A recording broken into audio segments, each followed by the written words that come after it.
I am not an active weeb. The last anime that I genuinely watched was like Dandadan, and that was like, a fucking fluke. It's hard keeping up with the constantly moving and changing landscape of anime, especially when you start to lose interest in it, even like a tiny bit. Back in the day when I started watching it, and I feel like a lot of weebs can agree with me and relate, you just fucking binge everything. You start watching one anime that's kind of interesting, and then in the next week you've probably binged like 17 overall seasons of anime in total. It's like an addiction, and the more you get of it, the less you really want of it. You start to realize that this hole in your soul can be filled by, like, anything else, and it just takes some time to get over it. Don't get me wrong, it's not like anime is bad, it's not like I'm gonna completely stop watching it. I still, like, care. I just don't care nearly as much as I used to. I don't keep up with, like, the modern day isekai and shit, because why should I? It's because of this constant changing landscape that I feel like a lot of us tend to forget about honestly pretty magnificent anime or shows and just, like, never talk about them again. And I think one of the core examples of that is one of the animes that got me into this entire big ol' mess that I've never seen anyone talk about in the last, like, 10 years, and I decided to make a video about. In 2012, the world was fucking dying. Anime was at its peak, and if you were a high schooler, holy shit, did you really think that you were gonna meet your tsundere love interest at the fucking place you go to learn the word? What was that a joke? What was that? I'm really questioning my own sense of speech here.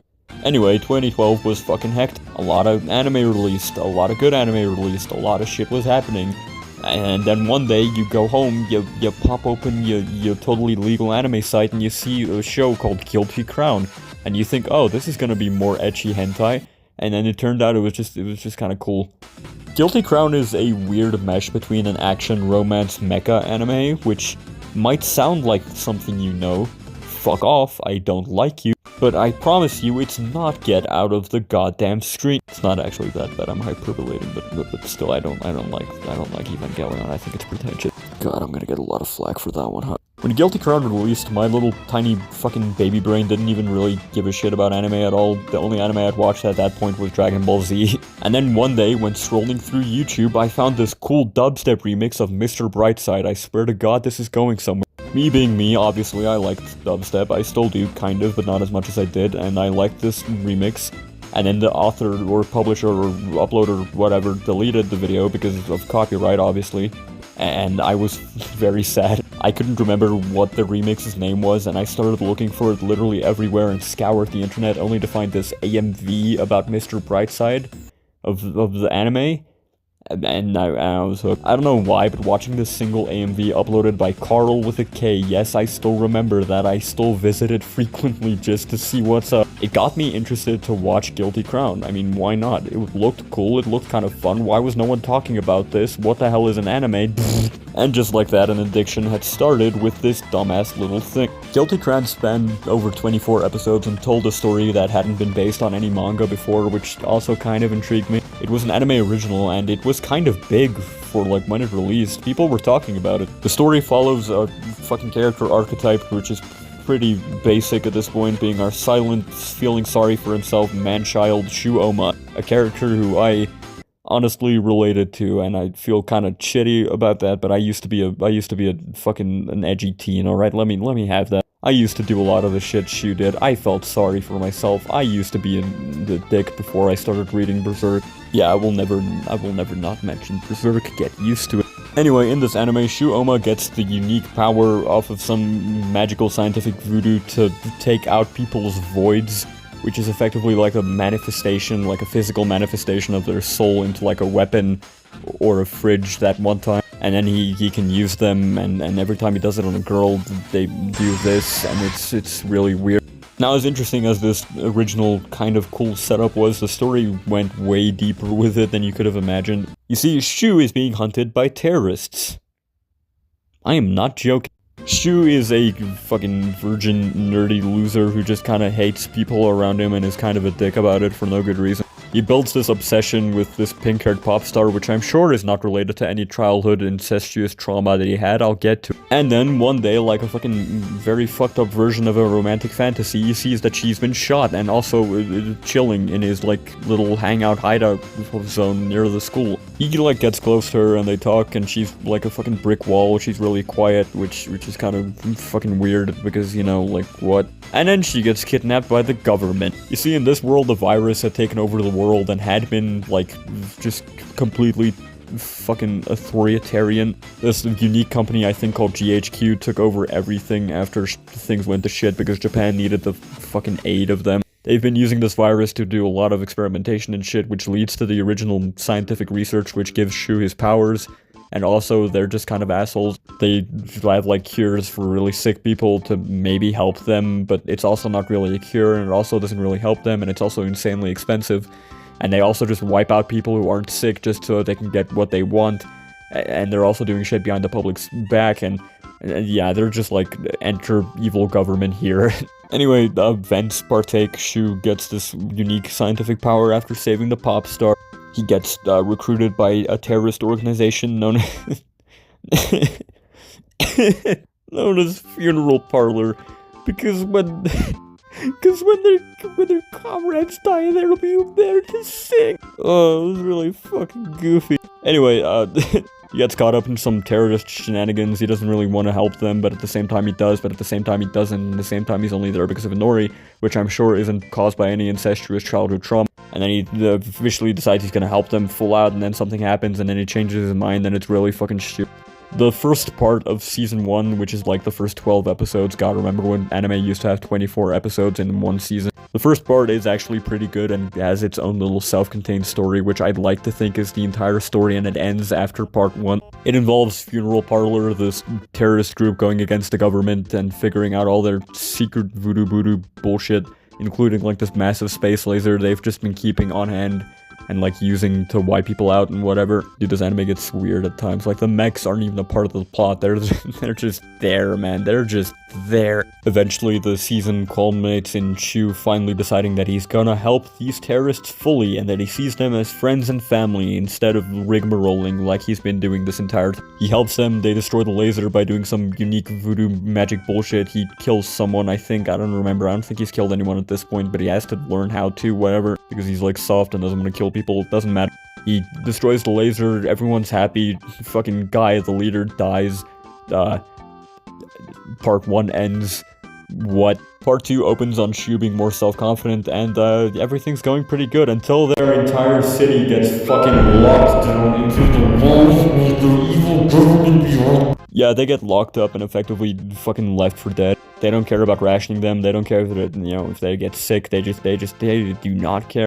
The virus starts spreading more rapidly for some reason. Inori, that pop star he was obsessed with, starts becoming possessed with something which I'm sure has nothing to do with Shu's childhood incestuous trauma. Shu is like the leader of everyone because they find out he can pull voids, but he doesn't want to be the leader, and then he starts like becoming an asshole after one of his best friends die.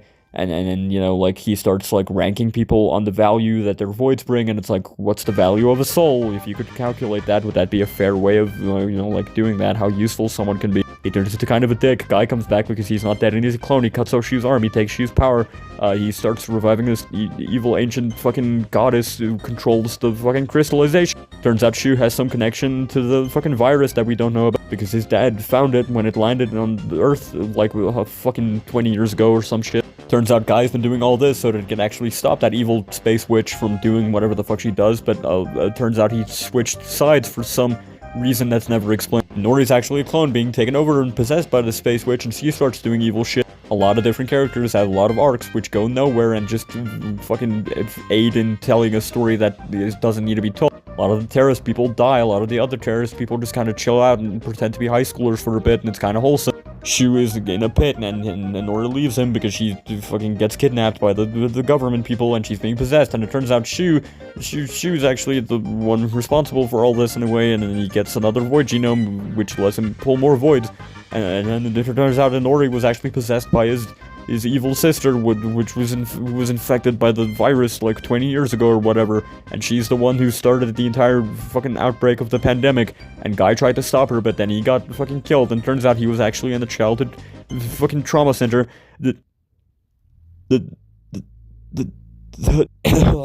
Yeah, this anime had a lot. The first part kept it kind of down to earth and easy to follow, and then when the second part dropped, everything went to shit and struck so many fans, it's kind of hard to talk about. Look, I'm not here to give a full plot summary, just know that part 2 kind of fucked up where part 1 didn't, and the ending was a mix of sad and just kind of weird. Characters did things that didn't feel in motivation for characters, themes weren't fully explored but were, you know, fucking executed regardless. A lot of complicated and confusing shit, and lore was dropped, making Shu seem way more, you know, like, responsible in the situation than he should have been. He was way more involved with all of this than the main character was initially told to have been. Everything's too convenient to be the way it was told originally. When the fucking second part finally does end, that's everything's just sad. Like a majority of everyone except like 2 of the terrorists are dead. Shu is fucking blind and lost an arm. The virus is finally wiped out, which I guess is fine, but Inori, that pop star he was obsessed with and thought was love of his life, is also fucking dead.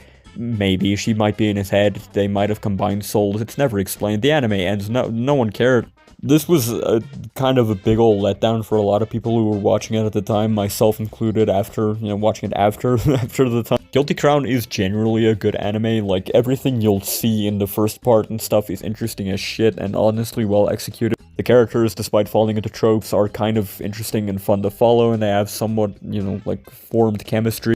The action is cool, and the idea which they're going for with the voids are fucking awesome. The questions about morality they explore are, like, interesting in thought, but executed a little bit fluffily, but whatever, they're still there, it's not too bad. The animation's pretty amazing. The character designs were done by this one artist called Red Juice, who I really like. The lore gets a little bit in depth, especially if you have to know what happens in the visual novel, as well as that other light novel, as well as in the fucking mobile games, as well as in the something else I probably don't know about, Egoist, the band who's actually a real band, but also just performed here, and Nori is based off of the view of a pop star. This anime did a lot of things without real explanation, and it's kind of fucking insane to think about. A lot of the music in the show is like something that's held in very high regard, by myself included. Chelly and Egoist, a real band and a real pop star of the time at least, sang for the show, and it was fucking magnificent. The intro still gets me. Yes, both of the intros still get me, actually. The outro still gets me. The music's good. The music's really good. If you're gonna do at least one thing, go listen to the music of this show. It's worth it. Overall, the anime was kind of a letdown. Its first part was interesting and spawned a lot of kind of cool shit. But then part 2 kind of fizzled out. A lot of people were talking about it for a while, and then it just faded out of consciousness, like, completely. Look, the real reason I'm talking about this isn't just to have a video to rant about Guilty Crown, even if I'm totally gonna do that because I love Guilty Crown. The point of this video is to kind of talk about how we as a society completely forgot about this anime, and how we do that to so many other animes. If you search anything about Guilty Crown now, you'll find maybe a few things if you're lucky. Maybe someone made a cover of one of the songs a few years back. Maybe they used footage of the anime in a music video for the band that no longer exists because they literally disbanded like a year ago. Maybe the Reddit community has someone asking a question about why the anime isn't more popular. Maybe someone made an AMV. Who knows? Me, I know, it's not a lot. Guilty Crown stands as a perfect example, to me at least, of an anime that was really fucking big and could have been way bigger had it not, you know, done what it did. Guilty Crown ended on a fizzling note and had a lot of criticism against it, and then it just kind of faded out of the public's eye, and it's interesting to see that happen. The effect Guilty Crown had was not that major of an effect, and it's fucking depressing. I still remember watching Giguk videos and then seeing clips of the anime and thinking, holy shit, this is the only representation we've gotten of it in any major form in the last, like, 15 years. And I mean, you can't really blame him for that. 20 years, like, that's a lot of time, and I even think there was a 20th year anniversary music video or something for the anime, which is kind of cool. Like I said, the mobile games were a thing, they were spawned, and I actually kind of played a few of them before the server shut down. Yes, a few, there were 2 of them.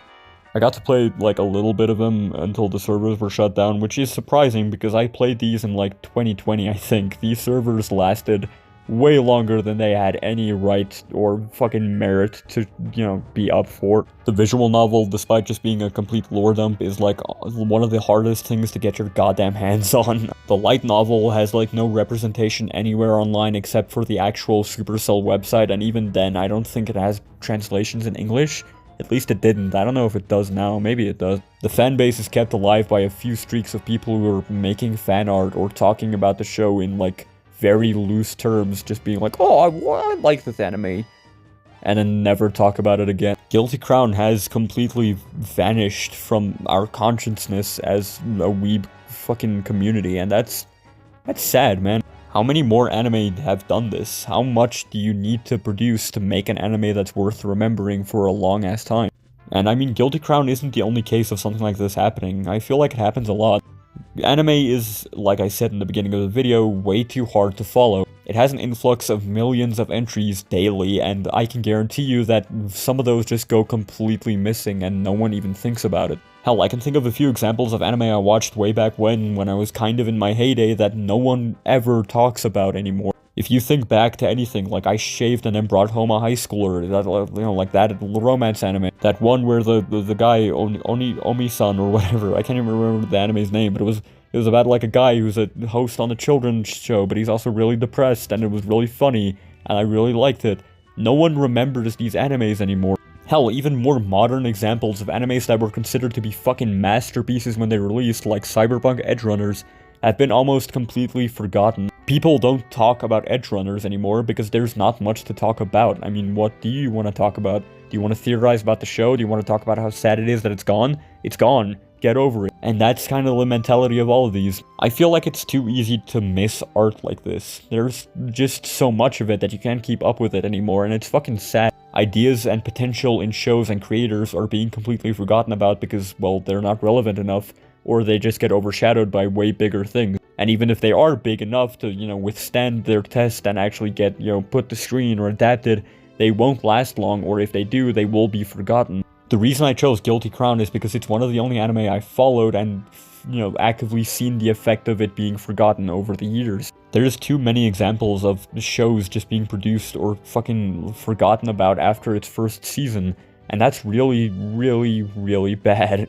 I am a man who is very touched by art. I get way too into it, live myself into it, and I get really personal when anything or anyone attacks art in any way, shape, or form. So when I see so many different forms of media just completely go off the face of the map, of only like 4 people remembering it in total, I kinda get sad. Hell, my books, which I've published the first 3 chapters of, both of them, like, you know, like both of my books, the first 3 chapters just for free, they've even gone, like, fucking lost in time. No one talks about my books. I don't really give a shit. They probably suck, but I mean, like, still, that's sad as a creator. And if I feel just like that little bit of sadness for something I don't really work that hard on anymore, I can only imagine how people who, you know, base their entire careers off of shit like this could feel.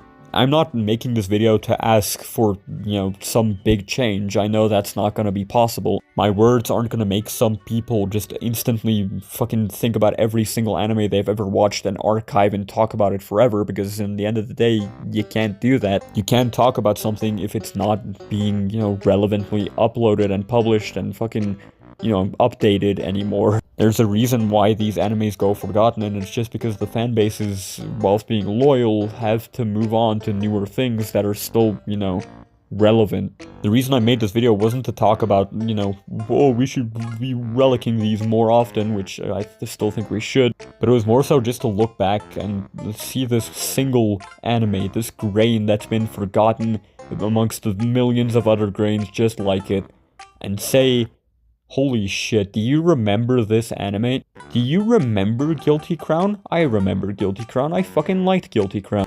Overall, I don't know, I wanted to talk about this, and I don't really have good merit for wanting to. I like Guilty Crown a lot, and it's gonna be a nostalgic anime for me regardless, and any excuse to have talked about it at all would have been worth it. I was a diehard fan of this when it released, even reading the manga, which adapted only the first part of, like, the 2 things, which was really hard to do, but I did it. And I still rewatch the anime sometimes if I'm feeling nostalgic, just because it's, you know, it's something warm to me. It's cool. I like it a lot. And hell, if I wasn't gonna see anyone talk about it in the last, like, you know, 20 years or the next 20 years, I think I should be the one to talk about it now. Overall, I give Guilty Crown a solid 7 out of 10. Its story isn't the best, and it takes a steep downhill in part 2, but its part 1 is fucking amazing. The animation is good for the time, the music is magnificent, the voice acting, even the English dub is, like, pretty damn good. It's cool.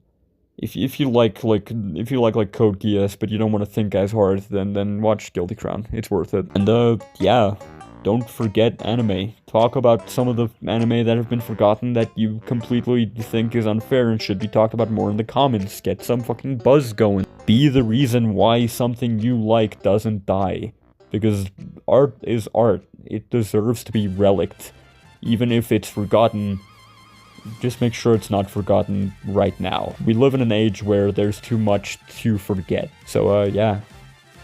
That's it. Sorry for this long-ass, ranty-ass, weird video that didn't even really go about the thing I was talking about, but yeah. I just wanted to talk about it.